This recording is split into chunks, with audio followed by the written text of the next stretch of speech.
अस्सलाम वालेकुम। Universal little theatre की अदबी दुनिया आपका इस्तकबाल करता है, सलाम करता है। पेश खिदमत है एक मज़मून, अस्मत आपा की कहानी, उनकी ज़ुबानी। मुसन्निफ़ा हैं रफ़त जमाल। उन्वान अस्मत आपा की कहानी, उनकी ज़ुबानी, पार्ट 1। 3 अप्रैल 1982 की बात है। सुबह से बड़ी गहमा गहमी थी। Introduction of second all India conference on status and education of women in India का इफ्तिताह दिन के 3 बजे होना था। मैं दोपहर के खाने के बाद ग्रीन रूम की तरफ बढ़ रही थी, क्योंकि कॉलेज की तरफ से सीता बनवास ड्रामा होने वाला था। रास्ते में होम साइंस सेक्शन के करीब चंद ख़वातीन नज़र आईं, जिनमें लंबे कद की एक साहिबा भी थीं। मैं एक नज़र डालते हुए आगे बढ़ गई, मगर उस चेहरा ने मुझे सोचने पर मजबूर कर दिया। मेरे जहन की परवाज किसी तस्वीर से जाकर टकराई तो मैं चौंक पड़ी। ज़रा गौर करने पर मालूम हुआ कि ये तो अस्मत चुगताई साहिबा थीं। मैं वापस गैलरी की जानिब गई। वो मुहतरमा कार में दराज थीं, आराम की गर्ज से गेस्ट हाउस जा रही थी। अपने एक करीबी दोस्त से मालूम हुआ कि अस्मत आपा अभी कॉलेज से आ रही हैं और दिल में मुलाकात की तमन्ना लिए उन्हें देखती रही। शाम का वक्त था। ड्रामे की तैयारी मुकम्मल हो चुकी थी। आगा जमील काश्मीरी साहब भी तशरीफ़ ला चुके थे। उनसे गुफ्तगू के दरमियान अस्मत आपा का जिक्र आ गया। आपा सामने सोफे पर बैठी नज़र आईं। जमीला आपा ने कहा, जमील साहब आप मिलकर तारुफ करा दें। नमाज का वक्त हो रहा था। ड्रामा शुरू होने में कुछ ताख़ीर थी। मेरी नमाज मगरिब कज़ा हो रही थी, लेकिन जमील साहब नमाज मगरिब अदा कर रहे थे। मैं और जमीला आपा उनकी नमाज की अदायगी का इंतज़ार करने लगे। इस नमाज के बाद हम लोग स्टेज से नीचे उतरे। पंडाल काफ़ी भर चुका था। जमील साहब ने हम लोगों का रस्मी तारुफ कराया। अस्मत आपा जमील साहब से एक बारगी बोली, आप बनारस में कैसे? इस पर एक ज़ोरदार कहकहा पड़ा। सामने मेरे हेड साहब नज़र आ गए। मैंने उनको सलाम किया, फिर स्टेज पर वापस आ गई। ड्रामा बहुत खूब हुआ। आखिर में ग्रुपिंग भी हुई। 4 अप्रैल 1982 इतवार का खुशगवार दिन था, मगर इस कॉन्फ्रेंस का सेशन चल रहा था। लिहाजा हॉस्टल से कॉलेज पहुंचे और ग्रीन रूम में बैठकर जमीला आपा से बातें की। पंडाल पर नज़र पड़ी, वो खाली था। शायद कॉन्फ्रेंस का इजलास यहाँ न होकर कहीं और हो रहा था। मैंने देखा कि मुकुल बनर्जी खड़ी हैं। शायद सोच रही होंगी कि हॉल तो खाली है, मैं कहाँ आ गई। मैं उन्हें मखसूस जगह पर पहुँचाने के लिए भाग कर आई। उन्हें रूम नंबर 1 तक ले गई। चंद लम्हे बाद ही अस्मत आपा पर नज़र पड़ी। सफ़ेद साड़ी में मलबूस आपा अंदर बैठी थी। उन्हें रजिस्ट्रेशन के लिए बाहर लाया गया। मैंने सलाम किया, फिर वहीं बैठकर बात शुरू हो गई। कुछ बातें उनकी फिल्म जुनून के बारे में हुई। तब उन्होंने बड़ा ही मज़ेदार किस्सा सुनाया। अरे भाई, मुझे एक्टिंग थोड़ी आती है। वो तो जुनून में जो औरत काम कर रही थी, उसे अचानक हार्ट अटैक हो गया। पूरा सेट तैयार हो गया था। शाम बेनेगल दौड़े दौड़े मेरे पास आए। मैंने इनकार किया तो कहने लगे, क्या आप एक्टिंग को बुरा समझती हैं? मैंने कहा कि मैं हर फन को पसंद करती हूँ। जब वो ज़्यादा बज़िद हुए तो मैंने कहा कि मैं अपनी बेटियों से पूछ लूँ। मेरे घर की रिवायत है कि मेरी बेटियाँ कभी मुझसे पूछे बगैर कोई काम नहीं करती हैं। मैं भी बात कर लूँ तब बताऊँगी। बात ख़त्म हो गई। मेरी बेटी आई तो मैंने उससे जिक्र किया, वो तो नाचने लगी। मम्मा काम ज़रूर करेगी। बाद में उसने श्याम बेनेगल को फ़ोन किया, बस मैंने काम कर लिया। हालांकि मेरा काम सिर्फ 2 दिन का था, मगर जब तक शूटिंग हुई मैं लखनऊ में रही, क्योंकि शूटिंग जोश मलिहाबादी के दादा की हवेली में हो रही थी। उसके बाद औरतों के हुकूक और फ़राइज़ का जिक्र चला। अस्मत आपा ने कहा, औरत किसी से कम नहीं है, औरत को खुद मजबूत होना चाहिए। मैंने हमेशा पैसा कमाया। मेरे शौहर से इसी बात पर झगड़ा होता था कि मैं उनका और अपना हिसाब अलग अलग रखती थी। ये गुफ्तगू चल रही थी कि मीटिंग शुरू हो गई और हम सब लोग कॉन्फ्रेंस हॉल में चले गए। मीटिंग की कार्रवाई शुरू हुई तो दूसरी ख़वातीन की धुआंधार तकरीरें हुई। अस्मत आपा दरमियान में अक्सर टोकती रहीं, बोलती रहीं, क्योंकि उनको इस बात से इत्तेफाक नहीं था कि औरतों को स्टेटस के लिए ये कानून बने या वो कानून बने। लिहाजा दरमियान में वो बोलती तो अक्सर लोगों को इनसे इत्तेफाक नहीं होता और उनको टोक कर खामोश कर दिया जाता। चंद ख़वातीन की तकरीर के बाद उनको बाकायदा डाइस पर बुलाया गया। बड़ी ज़बरदस्त तकरीर की और कहा, ये मांगना वांगना कुछ अच्छा नहीं लगता। औरत मर्द से कम कहाँ है। औरत को देना सीखना चाहिए। आप जितना देंगी आपको मिलेगा। जब आपको देना आ जाएगा तो ये सवाल ही ख़त्म हो जाएगा कि हमें ये मिले वो मिले। 5 अप्रैल 1982 को कॉन्फ्रेंस का दूसरा दिन था। यूं ही मैं पहुंची, आपा स्टाफ रूम के दरवाजे पर खड़ी थी। मैंने जाकर सलाम किया और उसके बाद वहीं कुर्सी पर बैठ गई। उस वक्त मैंने उनसे उनके ख़ानदान के बारे में कुछ सवालात किए। उन्होंने अपने वालिद का नाम सिफत बेग और माँ का नाम नुसरत बेगम बताया। फिर अपनी माँ के किस्से सुनाने लगीं। उनकी वालदा नहायत शरीफ और नेक खातून थी, बड़ों का अदब करती थी, बेपनाह मोहब्बत करने वाली थी और अपने वतन की मिट्टी से उन्हें इश्क था। अस्मत आपा ने बताया कि वो 10 भाई बहन थे और सबसे छोटी वो हैं। फिर अपनी वालदा का वो किस्सा सुनाया जब वो पाकिस्तान नहीं गई थी और उनके 2 मामू और भाई जोधपुर में उन्हें तन्हा छोड़कर चले गए थे। 4 माह के बाद उनके भाई ने कराची से लिखा कि वो लोग वहाँ पहुँच गए हैं और अम्मा नहीं आई हैं। ये सुनकर मुझे बहुत बेचैनी हुई। मैं फ़ौरन जोधपुर पहुँची। मेरी माँ ने पहली बार मुझे मेरी बच्ची कहकर गले लगा लिया। चूँकि बचपन में बहुत शरीर थी, अम्मा ने हमेशा मारा और डांटा था, लेकिन उस दिन पहली बार उनके प्यार ने मुझे ऐसी चोट लगाई कि अगर वो मुझे पत्थर उठाकर मार देती तो इतनी चोट नहीं लगती। इस किस्से को उन्होंने क़याम के दौरान कई मर्तबा बताया। हर बार उनकी आवाज़ रुंध जाती और आंखें भी पुरनुम हो जाती। उन्होंने ये भी बताया कि गर्म हवा में उन्होंने अपनी वालदा का किस्सा तहरीर किया था। वाक़या ये हुआ था कि फसादात शुरू हो गए थे। तक़सीम मुल्क के बाद हमारे घर के करीब स्कूल के लड़कों को मारा पीटा गया था। वाक़या ज़्यादा संगीन न था, लेकिन इधर उधर की ख़बरों से सभी लोग खौफज़दा थे। लिहाजा मेरे भाइयों ने हिंदुस्तान छोड़ने का इरादा किया। एक सिंधी को घर किराए पर दे दिया।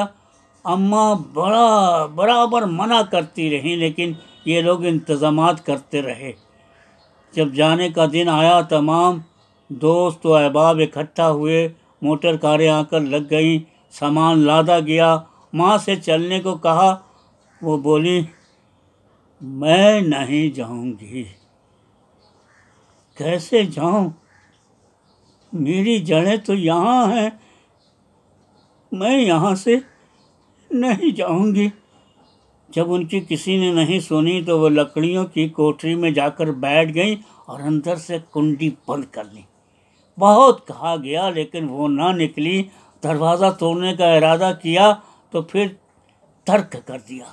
चूँकि इतने मोटे कबाड़ तोड़ना दुश्वार था, आखिरकार मजबूर होकर लोगों ने उनका बक्स उतारा और चले गए। उनके जाने के बाद अम्मा बाहर आ गईं। रात को जब रोशनी हुई, लोगों ने सोचा गलती से बिजली जलती छोड़ गए हैं।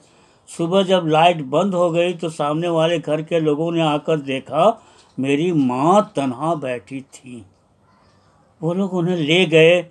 वो सामने से अपने घर को देखती थी और जब कोई चीज़ तोड़ी जाती थी तो तड़प उठती थी, और कोई पेड़ का ना काटा जाता तो अफसरदा हो जाती। हाय, उनके हाथ की लगी बैल भी काट दी। उसके बाद मैं उन्हें वहाँ से ले आई। वो बहुत दुखी रहती थी।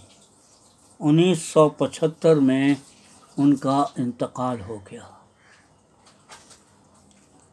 लंच के बाद मैं गई तो पता चला अस्मत अहबा धूप की वजह से गई नहीं बल्कि उषा जी के कमरे में हैं। उनकी बातों में बड़ा लुत्फ़ आता था।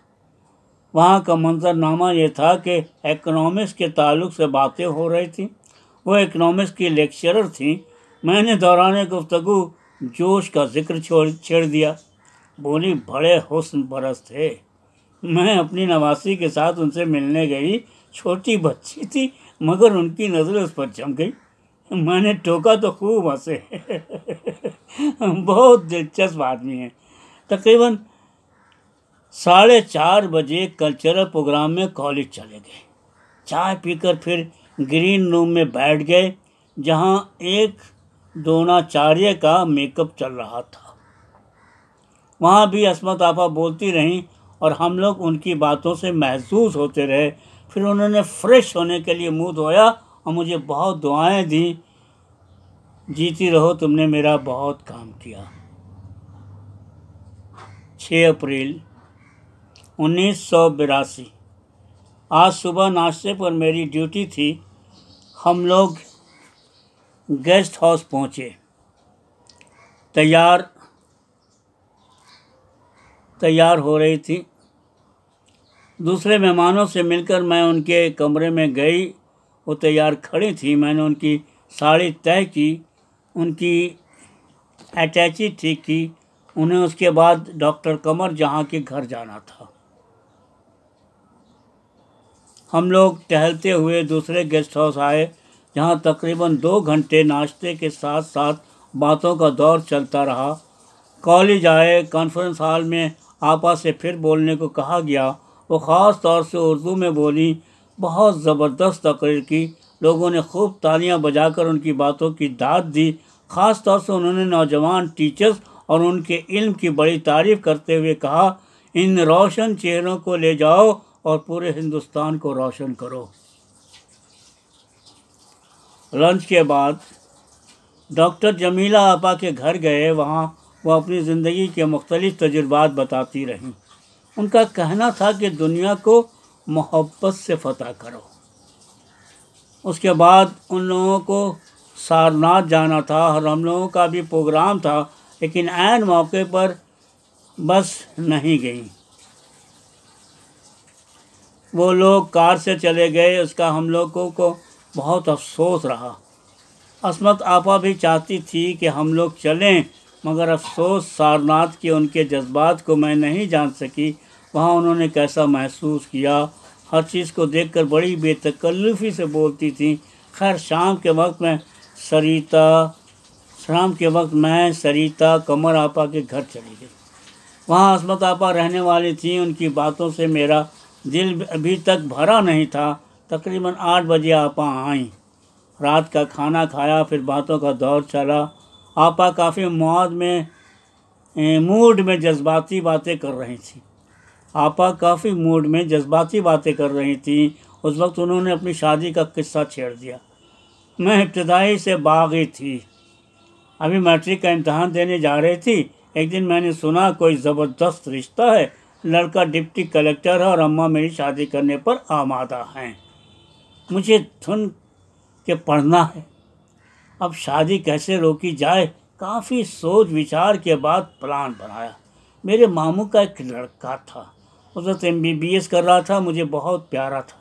मैंने उसको लिखा, मेरी शादी का मामला है, शादी को तुम रोक सकते हो और मैं तुमको बताती हूँ कि तुम मेरे 7वीं लाडले भाई हो, मैं तुमसे शादी नहीं करूँगी। बहरहाल उसने अपने वालिद को लिखा और फिर वो मेरे घर आए। अम्मा के भाई का बेटा था, अपना खून था, पसंद आया और उन्होंने डिप्टी कलेक्टर का रिश्ता वापस कर दिया। इस तरह उस वक्त शादी टल गई और उन्होंने मज़ीद पढ़ाई के लिए घर वालों का आमादा कर लिया। ये भी एक दिलचस्प किस्सा है। अम्मा आगे पढ़ाने पर राज़ी नहीं थी। मैंने अपनी बात मनवाने के लिए खाना बंद कर दिया।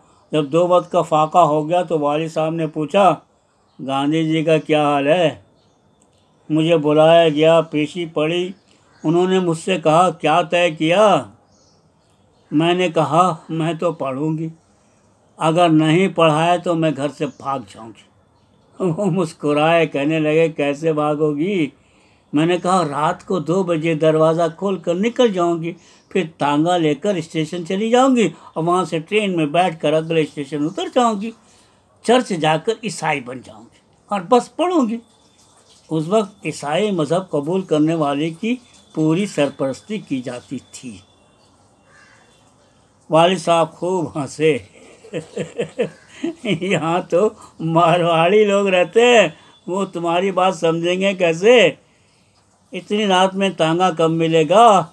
आखिरकार फैसला हुआ, अभी लड़के को MBBS का कोर्स पूरा करने में 3-4 साल लगेंगे, इसलिए लड़की को पढ़ने दिया जाए। इस तरह पढ़ाई आगे जारी रही और मैंने BA कर लिया। इस सिलसिले का एक और किस्सा सुनाया। उनके बड़े भाई अजीम बेग चुगताई TB के मरीज़ थे। भाभी उनको सेनेटोरियम भवाली ले गईं। बच्चों के साथ मैं रहती थी। एक दिन पता चला कि किसी नवाब से मेरी और उनके भतीजे या छोटे भाई से मेरी भतीजी की शादी तय की जा रही। मैंने कहा, इतनी छोटी बच्ची और शादी, और मेरी भी। बस मैंने प्लान किया। बड़ी बच्ची को लेकर बरेली आ गई थी और 2 छोटे बच्चों को वहीं छोड़ दिया। वालदा को जब पता चला, वो जाकर बच्चों को ले आई। इस बीच नौकर उनका सब सामान लेकर जा चुका था। माँ बहुत नाराज़ हुई।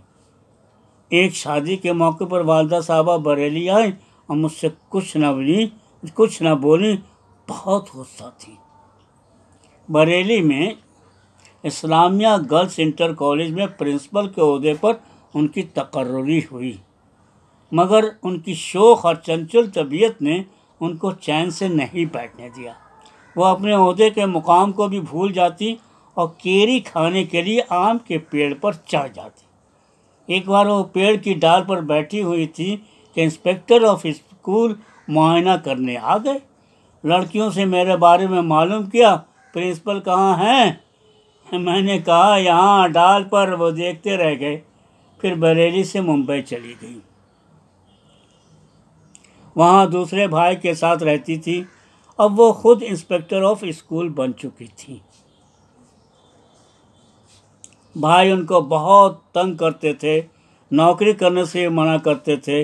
यहाँ फिर शादी का सवाल उठा। अब मेरे मामू के बेटे डॉक्टर बन चुके थे। सबका सवाल है कि अब शादी कर दी जाए। अस्मत आपा को लड़के से बात करने पर मजबूर किया गया। आज शाम को समुंदर पर मिलेंगे। मैं तैयार हो गई। समुंदर के किनारे हम दोनों खड़े थे। मेरे भाई बोले, मुझसे कहा गया है, इसलिए मैं तुझसे बात कर रहा हूँ। मैंने कह दिया कि अगर अस्मत राज़ी हो गई तो शादी होगी। मैंने बेख्तियार क्या कहा, शादी वादी तो मैं करूँगी, मगर तुमसे नहीं। तुम मेरे बहुत प्यारे भाई हो। इस तरह डॉक्टर से शादी का मसला ख़त्म हुआ और इस सिलसिले को आगे बढ़ाते हुए मज़ीद गुफ्तगू की और कहा,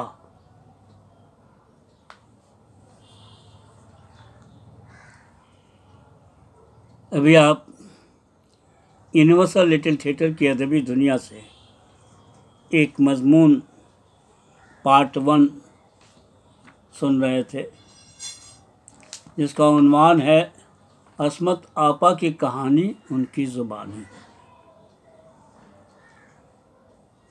जिसकी मुसन्निफ़ा हैं मोहतरमा रफ़त जमाल। दोस्तों, आप सब अच्छी तरह से जानते हैं कि मैं कोई भी मज़मून, कोई भी कहानी, कोई भी मकाला, कोई भी कहानी, कोई भी अफ़साना, कोई गज़ल, कोई नज़म उनके लिए पढ़ता हूँ जो उर्दू लिखना पढ़ना नहीं जानते हैं, लेकिन उर्दू से काफ़ी मोहब्बत रखते हैं और हर वक्त उनकी ख्वाहिश रहती है, आरज़ू रहती है कि आज के या पुराने लोग उर्दू में क्या लिख चुके हैं और आने वाली नस्ल क्या लिख रही है, उसके जानने की उन्हें बड़ी ख्वाहिश रहती है। मैं ये उनके लिए ही पढ़ता हूँ।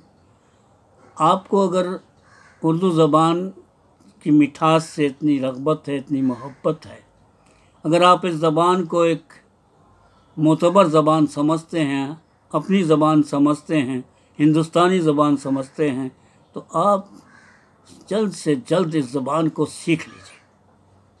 ये ज़बान खालिस हिंदुस्तानी ज़बान है और कश्मीर से कन्याकुमारी तक बोली जाती है, समझी जाती है, पढ़ी जाती है और राब्ते की बहुत ही अहम ज़बान है।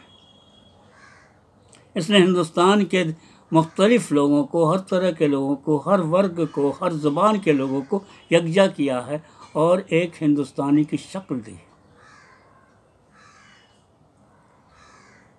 तो दोस्तों, यह आपकी अपनी ज़ुबान है, आप इसे जल्द से जल्द सीख लें और जब आप सीख लेंगे तो आपको इससे पढ़ने का और भी मज़ा आएगा।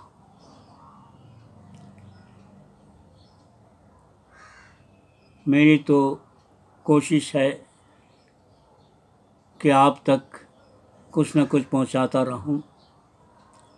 मेरे पढ़ने में कोई गलती हो जाती है, उन गलतियों को माफ़ कीजिएगा।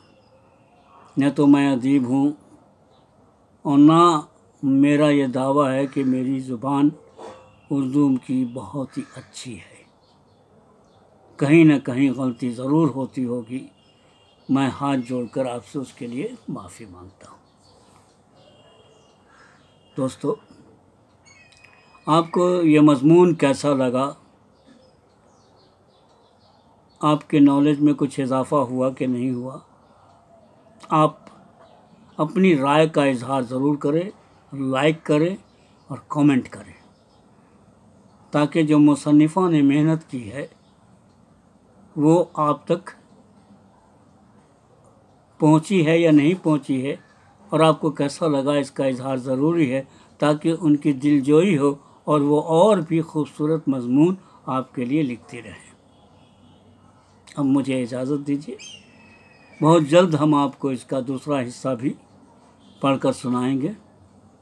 तब तक के लिए यूनिवर्सल लिटिल थिएटर की अदबी दुनिया को आपसे इजाज़त चाहता है। आदाब, नमस्कार, सलाम, सत श्री अकाल और तमाम भाइयों को, हिंदुस्तानी भाइयों को मेरा बहुत बहुत प्यारा प्यारा सलाम। अल्लाह हाफ़िज़।